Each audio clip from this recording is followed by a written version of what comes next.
자, 하나, 둘, 셋, 넷. 여러분, 내 목소리 들려요? 아무도 안 오네. 동석, 김동석. 동석이 엄청 재빠르다. 요, 진짜. 동석이 평소에 재빨라요? 아니요. 아니, 알겠습니다. 그래요, 좋아요. 자, 봅시다. 짜잔. 자, 조금 쉬었나요? 자, 이제 그 슈레딩거 방식 조금 더 이제 그 이후 내용 해봅시다. 자, 직전까지 그 오퍼레이터에 대한 얘기를 했었죠. 이제 그걸 가지고 이제 슈레딩거 방식 전체를 이제 조금 구성을 해볼게요. 자, 앞서서 어떤 수식이 있었냐면 이런 수식 마이너스 m분의 h 바의 제곱 d 제곱 파이 x dx 제곱 하면 뭐가 나왔죠? ek 그리고 다시 파이 함수 파동 함수로 돌아왔어요. 그 다음 여기에 있는 vx 한 다음에 파이 x 하면 이때는 ep 파이 x로 돌아왔어요. 보이시죠? 그래서 이때 여기에 있는 이만큼이 뭐가 되고요? 운동에너지 오퍼레이터가 되고요. 그 다음에 요만큼이 뭐가 된다고 했어요? 요게 위치에너지 오퍼레이터가 된다고 했어요. 무슨 말 알겠죠? 자, 그러면 이게 등호로 성립이 되기 때문에 윗수식하고 아랫수식을 더하기 하면 어떻게 돼요? 더하기 하면? 더하기 해도 등호가 성립하겠죠? 그래서 위하고 아랫수식을 더하기를 해볼게요. 자, 그러면 요렇게 바로 마이너스 2n분의 h바 제곱 d 제곱 파이 x 그 다음 dx 제곱 더하기 vx 파이 x가 어떻게 된다? ek 더하기 ep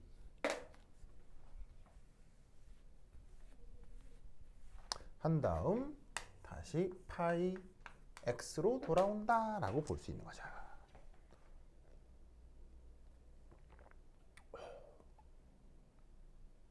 알겠죠? 그러면 이때 여기서 얘를 다시 어떻게 쓸 수 있느냐? 그냥 e 파이 x 이렇게 표현할 수가 있다는 얘기예요.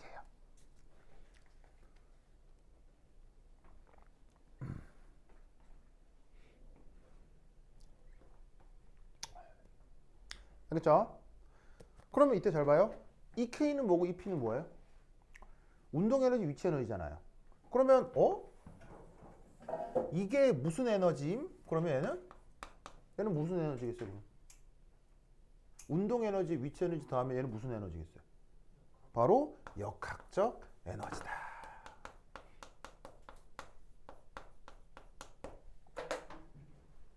아시겠죠? 그러면 이때 여기서 요 주어져 있는 요 파동 함수 요 원래대로 돌아오는 파동 함수를 제외한 요만큼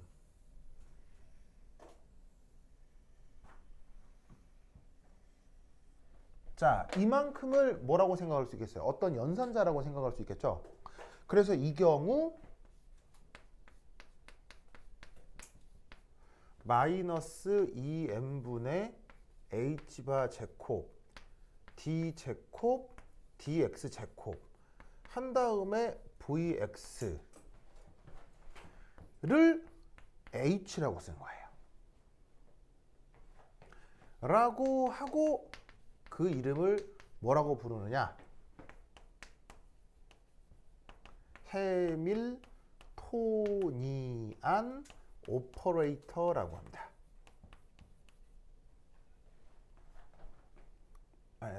요거를 요 h를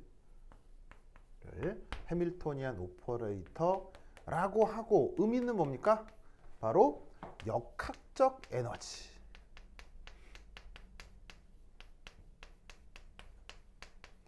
알게 해주는 연산자인 것입니다.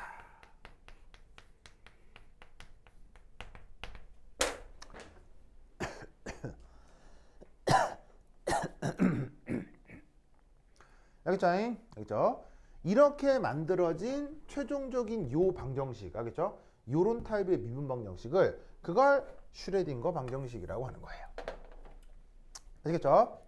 그리고 지금 이 슈레딩거 방정식은 아주 제한된 조건에서 지금 보여드린 건데, 우선 첫 번째는 몇 차원에서 지금 적용을 하고 있죠? 1차원 하겠죠? 1차원 수직선상에서 움직이는 물체니까 그게 좀 제한적이고요. 그 다음 두 번째는 자, 1차원이니까 우선 변수가 x좌표 하나죠. 그럼 입자가 만약에 1차원이 아니고 2차원 평면에서 움직이면 변수를 뭐로 잡으면 되겠어요? x, y로 잡으면 될 거고요. 그 다음에 이 입자가 3차원 공간에 있는 입자면 얘를 또 변수를 x, y, z로 정하면 되겠죠. 그래서 그렇게 변수가 확장되는 것도 있을 수 있고, 그건 이제 이따가 뒤에서 볼 거예요. 그 다음 이제 또 하나의 그 변수는 뭐가 있을 수 있냐면 시간이라는 변수가 있을 수 있어요. 왜냐하면 입자가 지금 이 수식은 뭐냐면 그냥 어느 순간 위치 x에 있는 어떤 입자에 대한 상황인 거예요. 알겠죠? 근데 이게 일부 시간 이후에 x1에서 x2로 변할 수도 있죠. 그래서 이 파동 함수에 시간 변수를 넣을 수도 있어요. 알겠죠? 그렇게 되면 이 수식이 굉장히 복잡해지고 어려워지지만 그런 건 당연히 다루지 않을 겁니다. 알겠죠? 그래서 우선 얘는 우선 시간에는 무관한, 그리고 1차원에만 적용할 수 있는 슈레딩거 방정식이다. 알겠죠? 여기서 2차원으로 3차원으로 확장되는 것에 대한 얘기가 일부 나올 수 있는데 그거는 아주 제한된 수학적 상황에서만 나오는 거니까 그런 정도만 아시면 되고요. 그냥 개념적으로 이러하다만 정리를 해두시면 됩니다. 알겠죠? 자, 그럼 이제 이렇게 배운 이 슈레딩거의 파동 방정식을 이제 어딘가에 적용을 해봐야 되겠죠? 그럼 이 어딘가에 적용을 할 때 당연히 아주 어려운 데 적용해야 되겠어요? 굉장히 쉬운 데부터 해봐야 되겠어요? 아, 지금 네, 말 어려워요? 뭔가 처음 배운 거 아니에요? 그것도 듣도 보도 못한 생뚱맞은 표현들이 나오는 거 아니에요? 그럼 이거를 시작부터 어렵게 해야 되겠어요? 가장 쉬운 시스템에부터 해봐야 되겠어요? 가장 쉬운 거부터 적용을 해봐야 될 거 아니야. 그래서 이제 그거를 차근차근 해보겠다 이런 말입니다. 그리고 그게 당연히 시험에 나오겠어 안 나오겠어요? 억수로 나오니까. 알겠죠? 자, 그럼 이제 뭐냐? 자, 그래서 이제 적용을 할 텐데 이때 파동함수에 대한 약간의 얘기를 조금 더 해보도록 하겠습니다. 자, 우선 이만큼을 그 해밀토니안 오퍼레이터라고 한다고 했죠. 그럼 이 해밀토니안 오퍼레이터를 여기에 적용해서 얘를 이제 어떻게 표현을 쓸 수 있냐면 얘를 이렇게 표현을 쓸 수가 있어요. 그 다음 이렇게. 실제로는 억수로 복잡한 요 수식 있죠. 요 수식을 이렇게 간단하게 표현을 해볼 수가 있다 이런 말이지. 아시겠죠? 그래서 이 방정식을 이걸 뭐라고 한다? 저기에 있는 슈레딩거 방정식이라 한다 이런 말이에요. 그래서 슈레딩거 방정식을 이렇게 쓰기도 하지만 간단하게 이렇게 표현하기도 한다. 그리고 당연히 얘는 어디서만? 1차원에서만. 자, 그럼 이런 아이디어를 가지고 저 슈레딩거 방정식에서 나타나는 몇몇 수리적 속성을 조금 알아보도록 하겠습니다. 자, 그럼 5.2에 바로 첫 번째는 이 파동함수라고 하는 거. 그래서 파이 x라고 쓰죠. 이를 이제 영어 표현으로는 웨이브 펑션이라고 하는데 요 놈의 성격을 좀 살펴보겠습니다. 자, 우선 첫 번째는 1. 영어 표현으로 이런 표현을 쓰기도 하거든요. It describes a system fully. 자, 이런 표현이 그 뭐냐면 물리화학 책 같은 데 나와요. 이때 요 x를 빼고 일반적 파동함수에 대한 속성이라고 생각하도록 하겠습니다. 자, 그럼 여기서 it은 이 파동함수를 얘기하는 거고요. 자, describe가 뭐예요? describe 바로 설명하다죠. 그 다음 fully는 뭐예요? fully? 완벽하게. 그렇죠? 완전이라는 뜻으로 fully라는 단어를 쓸 수 있죠. 알겠죠? 자, 그럼 이 말이 무슨 말이냐면 바로 파이를 활용하면 그 시스템 내 그 입자의 모든 성격을 알아낼 수 있다는 얘기예요.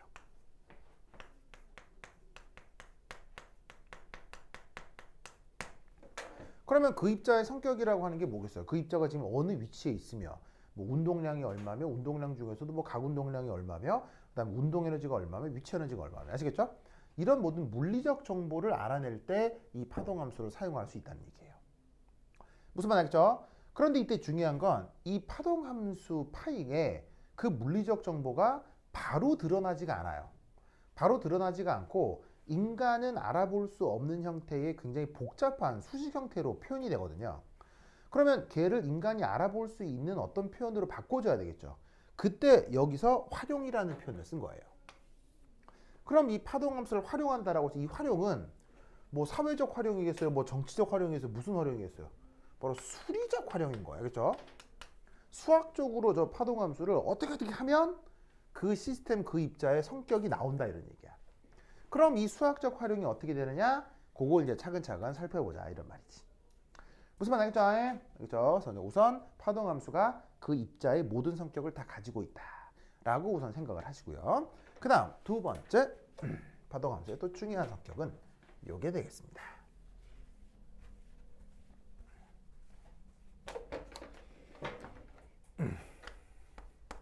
아이고 이게 잘 안 나와. 어디가 있나? 오, 흰게 뭐 뚝뚝 다 부러져가지고. 자, 두 번째 파동함수의 성격입니다.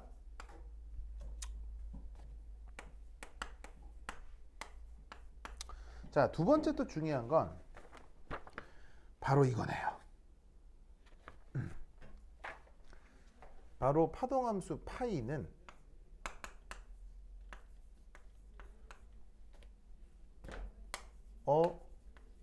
well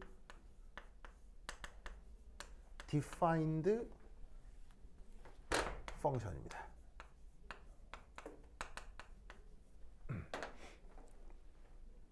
자, 여기에 그 어떤 말이 나오냐면 well defined function이라는 말이 나오죠. 이 well defined function은 그냥 쓰는 표현이 아니고요. 수학에서 사용하는 전문 용어입니다. 아시겠죠? 그래서 수학을 공부하다 보면 수학책에 이런 말이 억수로 나오거든요. well defined function이라는 말이 나와요. 이걸 어떻게 번역하냐면요. 그냥 직역해요. 잘 정의된 함수. 알겠죠? 이렇게 정의를 합니다. 그럼 이 well defined function의 특징은 뭐냐면 바로 이거예요. 1. 바로 이겁니다. 전 구간 무한번 미분 가능합니다. 요거를 well defined function이라고 합니다. 아시겠죠? 여러분 뭐냐면은 어떤 함수들은 미분이 안 되죠. 어떤 함수들이 미분이 안 돼요. 미분 안 되는 거. 어떤 함수들이 미분이 안 되냐면요. 이렇게 됐다가 뚝 끊기는 거. 자, 요런 거 미분 돼요, 안 돼요? 안 되죠. 그 다음에 또 어떤 거 미분 안 되냐면요. 요러로 됐다가 갑자기 뾰족 뿅 이렇게 되는 거 있죠. 요런 부분에서 미분 돼요, 안 돼요? 안 되죠. 그래서 이런 애들은 바로 well defined function이 아닌 거예요. 알겠죠? 그래서 여기서 지금 전 구간, 그것도 한 번 미분으로 끝나는 게 아니라 무한번 미분이 되는데 그게 모든 구간에서 잘 정리된 함수 하겠죠? 그게 파동함수의 특징입니다. 알겠죠? 자, 왜냐하면 이게 우리가 수학을 공부를 하잖아요. 응? 수학을 왜 공부를 할까요? 수학을 공부하는 이유는 두 가지 이유가 있어요. 첫 번째는 정리하기 위해서. 뭘 정리하기 위해서? 생각을 정리하기 위해서. 무슨 말 알겠죠? 그래서 수학을 배우는 거고요. 두 번째는 수학을 배우는 중요한 이유는 바로 수학적으로는 절대로 문제를 해결할 수 없다라는 걸 배우기 위해서 수학을 배우는 거예요. 이게 무슨 말인지 알겠어요? 이게 뭐냐면 여러 가지 문제가 있을 거 아니에요. 그럼 여러 가지 문제에 대한 해결을 해야 될 거 아니에요. 그게 사회적인 문제건 경제적인 문제건 자연과학적인 문제건 알겠어요? 그럼 그 문제를 해결하기 위한 수단이 있어야 되는데 그 수단으로서 수학은 상당히 편리한 방식은 제공하지만 결정적으로는 무용지물이에요. 알겠어요? 결정적으로는 어떤 문제에 대한 해결은 결국 수학이 하는 게 아니라 인간의 가치 판단으로 하는 거예요. 인간이 그 순간 수학을 넘어선 알겠어요? 넘어선 이렇게 정해야 더 좋을 것 같다는 사실은 약간의 느낌도 들어가요. 무슨 말 알겠어요? 그걸 깨닫게 하기 위해서 수학을 배우는 거예요. 근데 수학을 배우지도 않으면 그런 영역이 있다라는 걸 알 수가 없기 때문에 어렸을 때부터 수학 교육을 계속 시키는 거죠. 무슨 말 알겠죠? 그럼 양자역학에 딱 국한돼서 얘기를 하자면 이거예요. 우리는 실험을 하죠. 아니, 자연과학은 실험하잖아요. 그럼 실험하면 여러 가지 데이터들이 나오겠네? 데이터들이 나올 거 아니에요. 그럼 그 데이터들은 기본적으로 연속적이에요, 불연속적이에요? 자연과학의 모든 데이터는 연속적이에요, 불연속적이에요? 데이터 측정의 행위라는 건 근본적으로 연속적일 수밖에 없어요, 불연속적일 수밖에 없어요? 무조건 불연속이죠. 왜냐하면 어떤 측정을 내가 단 한숨도 빠짐없이 연속적으로 계속하고 앉아있을 수가 없잖아요. 측정하고 있다가 잠시 딴짓 하다가 하다가 말다가 이렇게 되니까 모든 측정은 불연속적일 수밖에 없어요. 그래서 어떻게 되냐면 어떤 데이터들은 이렇게 뚝뚝뚝뚝뚝뚝뚝뚝 불연속적인 데이터만 나온다고요. 그런데 이제 인간은 이 불연속적인 데이터 전체를 설명하고 표현할 수 있는 함수들이 필요하잖아요. 그럴 때 우리가 아는 건 데이터뿐이고 이 데이터들을 표현하는 함수를 생각할 텐데 그 함수를 우리는 어떻게 도입할 수 있을까요? 바로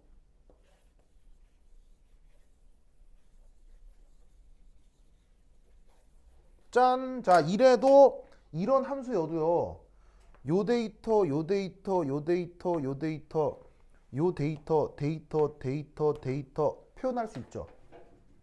표현할 수 있잖아요. 무슨 말 알겠어요? 그러면 내가 실험에서 나온 데이터까지만 표현해주면 되는 거 아니에요. 그럼 함수를 이렇게 잡아도 돼, 안 돼? 된다니까. 무슨 말 알겠어요? 하지만 이렇게 잡을 이유가 있어요, 없어요? 없지. 그래서 그냥 어떻게 잡는 게 속 편해?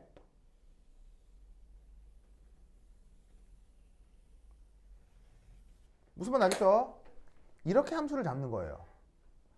그래서 이런 식의 함수를 잡아야 이후에 계산도 편하고 표현도 편한 거예요. 그런 뜻이에요. 무슨 말 알겠어요? 인간의 실험은 불연속적이고 거기서 이 실험을 표현해주는 함수는 무한가지. 이렇다고 이런 식으로 보면 무한가지라고요. 그럼 무한가지 중에서 뭐를 선택하겠느냐는 이건 절대로 수학적이 될 수가 없다고요. 무슨 말 알겠어요? 그때는 무조건 가치 판단이에요. 인간이 어떤 걸 선택했을 때 사람에게도 유리하겠느냐.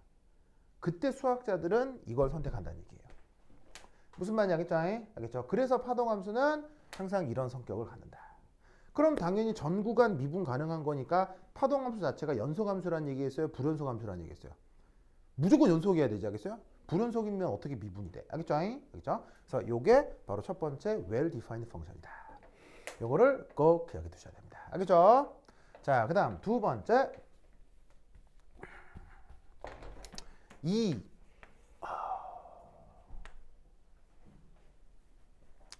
요 파동 함수는 짜잔 요렇게. 자, 이 표현이 무슨 표현이죠? 수렴 표현이죠. 수렴. 0으로 무조건 수렴해야 됩니다. 뭐 할 때? x가 플러스 마이너스 무한대로 갈 때. 자, 여기서 x의 의미는 그냥 뭐 1차원이 됐건 2차원이 됐건 3차원이 됐건 바로 기준점에서 그 입자까지의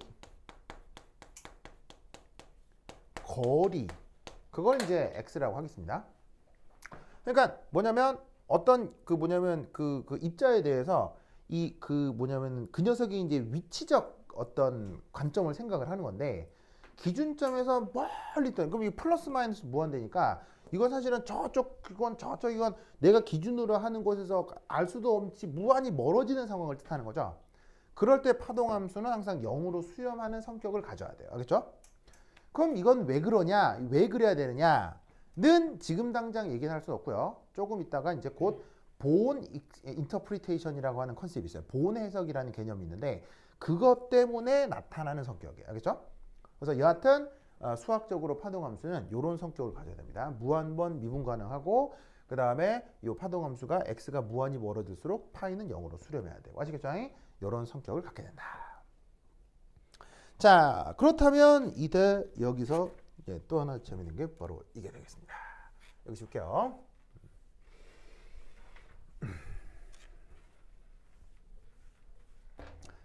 자, 그 다음 이제 알아볼 건 5.3에 바로 오퍼레이터입니다.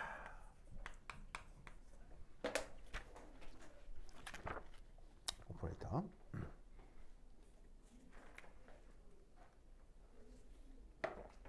자, 오퍼레이터라고 쓰고 우리말로는 어떻게 번역하죠? 우리말로는 연산자라고 번역한다고 했죠. 그 연산자 중 우리가 앞에서 뭐뭐뭐 세 가지를 봤죠? 뭐 봤어요? 운동 에너지 연산자, 위치 에너지 연산자, 해밀토니안 연산자, 세 가지를 봤죠. 그럼 연산자는 이것만 있겠어요? 꽤 다양하게 여러 가지가 있을 수 있겠어요. 여러 가지가 있을 수 있겠죠. 그래서 그 연산자를 일반적으로 표현하는 방법은 바로 이겁니다. 그리스 알파벳 중에서 오미가라고 하는 알파벳이 있죠. 이렇게 연산자를 일반적으로 표현을 해줍니다. 근데 저 연산자는 보통의 수학적인 함수하고 좀 다르죠. 그리고 보통의 숫자들하고 좀 다르죠. 절대적인 어떤 값을 갖는 숫자가 아니라 계산을 하는 방식에 대한 문제라고요. 아까 봤던 것처럼 뭐 두 번 미분해라 뭐 이런 것처럼 하겠어요? 그러니까 얘는 함수도 아니고 무슨 숫자도 아니고 계산의 방식이기 때문에 약간 표기를 달리 해줘야 돼서 이 위에다가 요렇게 지붕을 하나 얹어줘요. 요건 이제 이렇게 한국에서는 막 수업 시간에 삿갓이다 뭐 이렇게 표현을 하는데, 여하튼 오퍼레이터에는 이렇게 이제 묘한 표기를 하나 이렇게 얹어줍니다. 아시겠죠? 그럼 이 오퍼레이터의 예시들에 어떤 예들이 있느냐? 면 아까 봤던 것처럼 뭐 보시다시피 이제 해밀토니안 오퍼레이터. 그건 아까 어떻게 나타났었냐면 2n분의 h바 제곱 dx 제곱 d 제곱 dx 제곱 더하기 bx 이런 걸로 나타나고요. 그 다음 요거 말고도 또 뭐가 있을 수 있냐면요, 바로 운동량을 바로 알 수 있는 연산자도 있을 수 있어요. 자, 그 운동량 연산자는 보통 어떻게 표현되냐면 P라고 쓰고 이것도 위에 이렇게 삿갓을 넣어줍니다. 왜?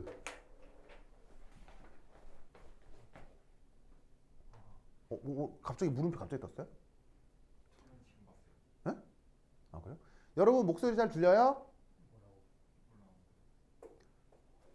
자, 네, 들려 하나밖에 없네. 하나, 둘, 셋, 넷. 여러분 목소리 잘 들려요? 들려요. 아, 오케이. 용보마 뭐 물음표 의미는 뭐예요?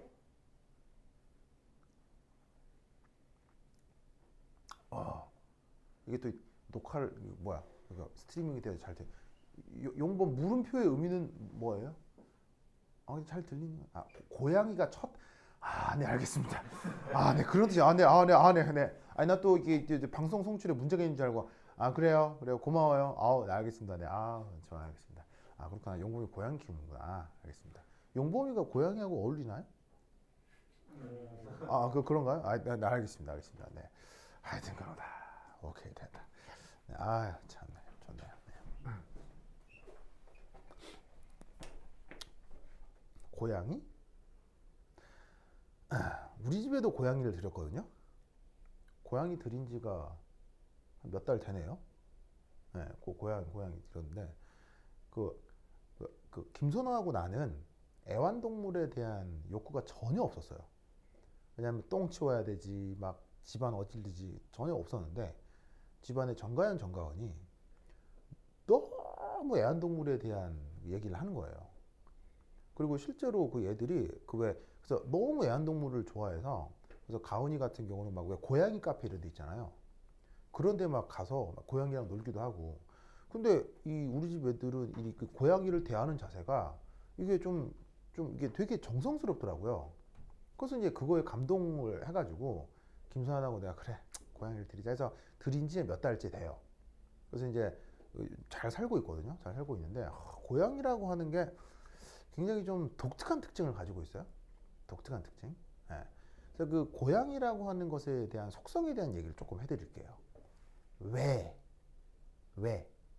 바로 공부하는 사람들이 가져야 될 자세와 관계가 있기 때문이에요. 알겠죠? 그래서 이제 그거를 내가 한자가 아주 익숙하면 한자로 써줄 텐데 이게 공부하는 사람의 자세.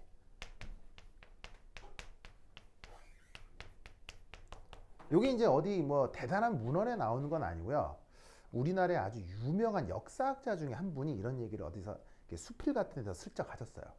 그 자세를 묘심이라고 해요. 묘심. 그러니까 이게 고양이 묘자에 마음 심자. 이 고양이의 마음을 가져야 이 공부하는 사람이 된다. 이런 얘기예요. 그럼 고양이는 어떤 마음을 갖느냐? 첫 번째 1. 자존심이 강해요. 무슨 말 알겠어요? 뭔 말이냐면 그 개새끼들은요 일로 와 하면 와요. 무슨 말 알겠어요? 그거 알죠? 근데 고양이들은 일로 와 하면 고양이가 어떻게 돼요? 흥 하고 가요. 무슨 말 알겠어요? 자, 고양이는 언제 와요? 고양이는 지가 오고 싶을 때 와요. 무슨 말 알겠어요?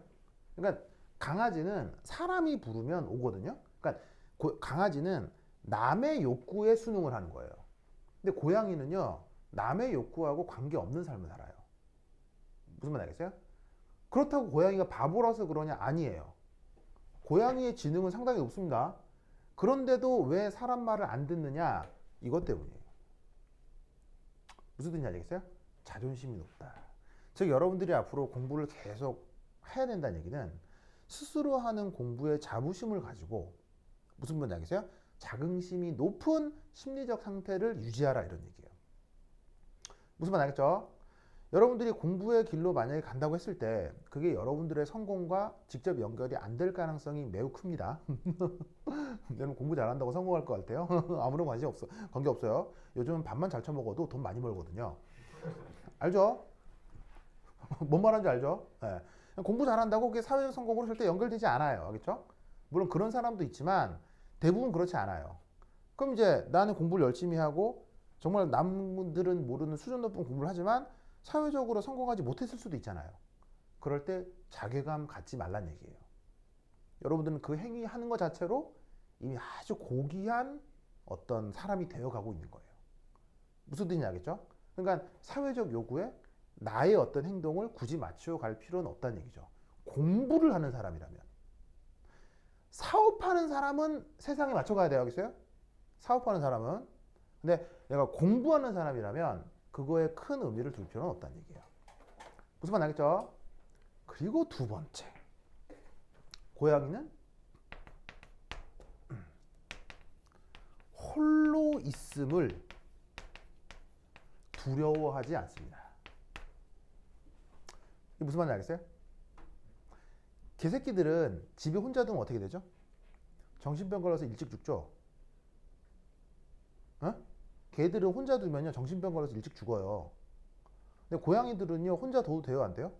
물론 뭐 밥도 못 줄 정도로 6개월 뭐 1년 방치한다 이런 거 말고요. 그럼 다 죽지. 그럼 안 되지. 그거 말고 그냥 잠깐 혼자 집에 있는 거는 고양이들한테 큰 문제예요. 문제 없어요. 문제 없죠. 자, 무슨 말이냐면 쉽게 얘기해서 공부하는 사람한테는 내가 좀 극단적으로 얘기하자면요. 친구 따위 필요 없는 거예요. 공부하는 사람은 이런 거 필요 없어요. 공부하는 사람은 공부라는 행위 자체로 무슨 말인지 알겠어요? 행위 자체로 모든 걸 해결할 수 있어야 되는 거예요. 그래서 여러분 그 감옥에 가면 독방이라고 하는 곳 있죠.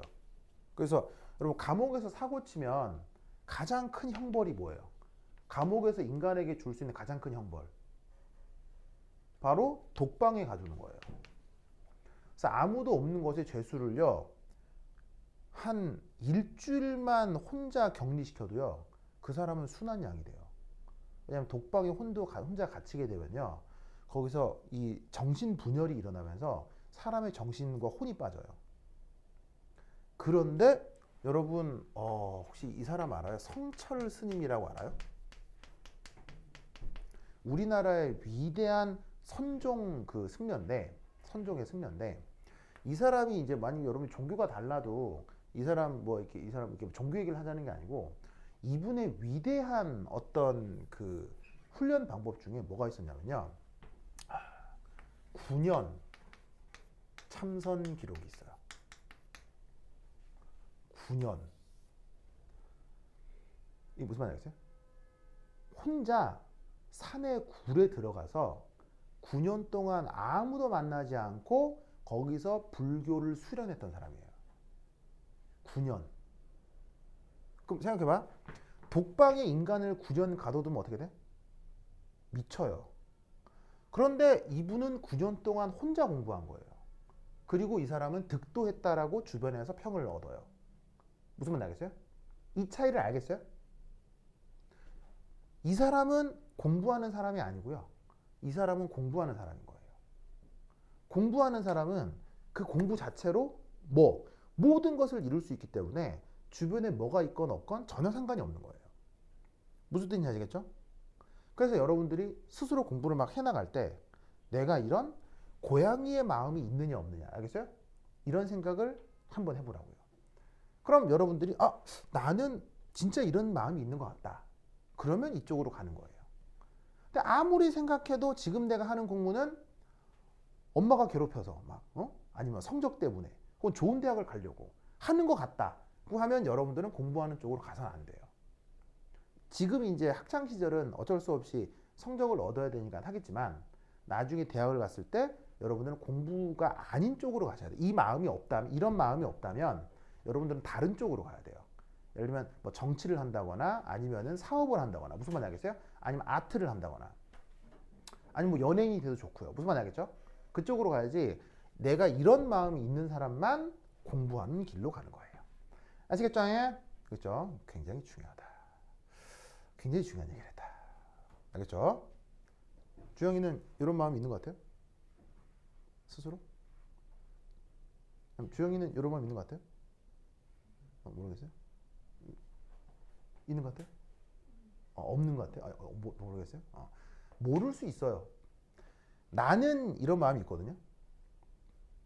근데 내가 이런 마음이 있다라는 걸 나는 언제 알았냐면 32살 이후예요. 그때 내가 내 나름의 도를 득하면서 그때 나한테 이런 성격이 있다는 걸 그때 알았어요. 나는 이런 마음이 있는데 그게 나도 30 이후에 이걸 알았기 때문에 사실 여러분처럼 어린 사람들에게 이런 게 있느냐 없느냐 묻긴 좀 그렇긴 하죠. 뭐 여하튼 알겠죠? 알겠죠? 이런 경지가 있다라는 거. 그래서 요즘 이제 우리 집에 고양이를 볼 때도 이런 생각들이 좀 들더라고요. 이리 와! 갑니다. 그러면. 희한해요. 고양이는 참. 하여튼 그렇다. 자, anyway. 자, 운동량 연산자. 아까 역학적 에너지를 구할 수 있듯 운동량을 구하는 연산자도 있거든요. 걔는 어떤 식으로 표현되느냐? 이렇게 표현됩니다. 바로 h 바 그다음 I d dx. 물론 1차원에서만 x축 수직선상에서만 움직이는 입자의 운동량을 이렇게 표현을 할 수가 있습니다. 왜 이래야 되느냐는 수학적으로 굳이 따질 필요 없고요. 수학자들이 해놓은 결과가 이러하다는 얘기예요. 만약 문제에서 운동량 연산자를 실제로 도입해서 계산을 해야 되는 문제라면 문제에서 이걸 주니까 굳이 외우거나 하실 필요는 없습니다. 아시겠죠? 그럼 이때 재밌는 건 어떤 파동함수를 뭐 하라는 얘기예요. 얘는 한 번만 미분하라는 얘기죠. 아까 운동 에너지는 두 번 미분하는 건데 보시다시피 운동량은 한 번만 미분하면 되는 거예요. 알겠죠? 그리고 이 묘하게도 어머나 이거 뭐임? 이거 뭐예요? 허수요. 알겠죠? 복소수 좋습니다. 바로 연산자에 이렇게 허수가 들어가는 경우도 있다는 거. 알겠죠? 그리고 이제 또 뭐 여러 가지가 있을 수 있는데 바로 위치 연산자가 있습니다. 어떤 입자의 위치를 알고 싶다. 그 연산자는 어떻게 표기하냐면요. 이렇게 x라고 표시를 하고 위에 삭화 표시를 해주는데 의미는 뭐냐면 이 x 변수를 어떤 파동함수에 곱하기를 해주는 겁니다. 즉 어떤 파동함수에 곱하기 x만 해주면 그게 바로 그 입자의 위치를 알 수 있는 위치 연산자가 되는 거예요. 무슨 말 알겠죠? 그렇죠? 이 생각을 기억해 두시기 바랍니다. 그리고 이런 것들은 외우실 필요 없어요. 외울 필요 없어요. 필요하면 문제도 줍니다. 다만 해밀토니안 오퍼레이터 같은 경우는요. 앞으로 너무 나오니까 여러분들이 그냥 자연스럽게 암기하게 될 거고요. 요걸 제외하고는 굳이 억지로 외울 필요는 없습니다. 그래서 이러한 것들을 오퍼레이터라고 하는데 물론 이것도 이 위치 연산자도 당연히 1차원에 대한 표현이겠죠. 아시겠죠? 자, 그러면 이제 이 오퍼레이터의 구체적으로 또 어떤 성격이 있는지 조금 살펴보도록 하겠습니다.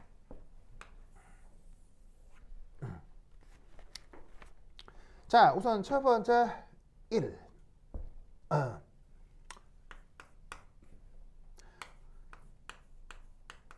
어떤 파동함수가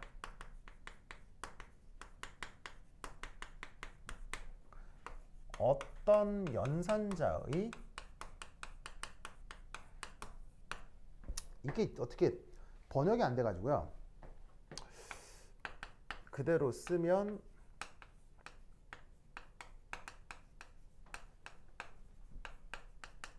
이렇게 한번 표현을 해보겠어요. 이때 어떤 말이 나오냐면 아이겐 펑션이라는 말이 나오거든요. 펑션은 이 영어인데 아이겐은 이거 독일어에서 온 겁니다. 그죠? 독일어에서 왜냐하면 초창기 그 양자역학적 물리학자들이 독일 사람이 많아서 양자역학적은 독일어가 좀 많아요. 슈레딩거 전향반도 독일계예요. 그죠? 오스트리아 사람인가 뭐 그래서 하여튼 뭐 그쪽 지역 사람입니다. 나중에 아마 미국으로 2차 세계대전 때 미국으로 망명하나? 뭐 그렇게 난 알고 있거든요. 뭐 하여튼 근데 초창기 양자역학적 업적을 냈던 학자들이 대부분 독일 사람들이 많아서 독일어가 좀 많습니다. 자, 얘를 우리말로 어떻게 번역하냐면 고유함수라고 표현을 해요. 그러면 이 고유함수라고 하는 이 수리적 조건이 뭐냐면 바로 이렇게 되는 거예요.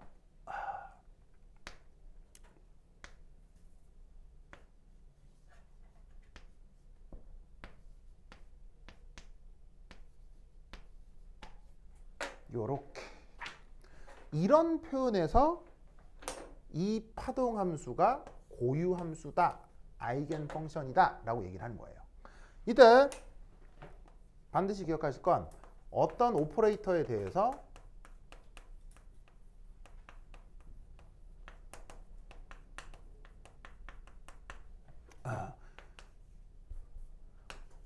모든 파동함수가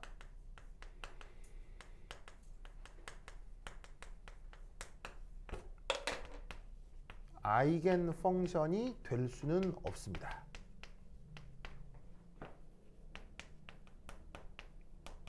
자, 무슨 말이냐면 아까 그 행렬 계산에서 A, B, C, D 한 다음에 X, Y, Z, W K의 X, Y, Z, W 이런 계산이 있을 때 이때 요 행렬은 뭐라고 부르냐면 아이겐 매트릭스라고 하거든요.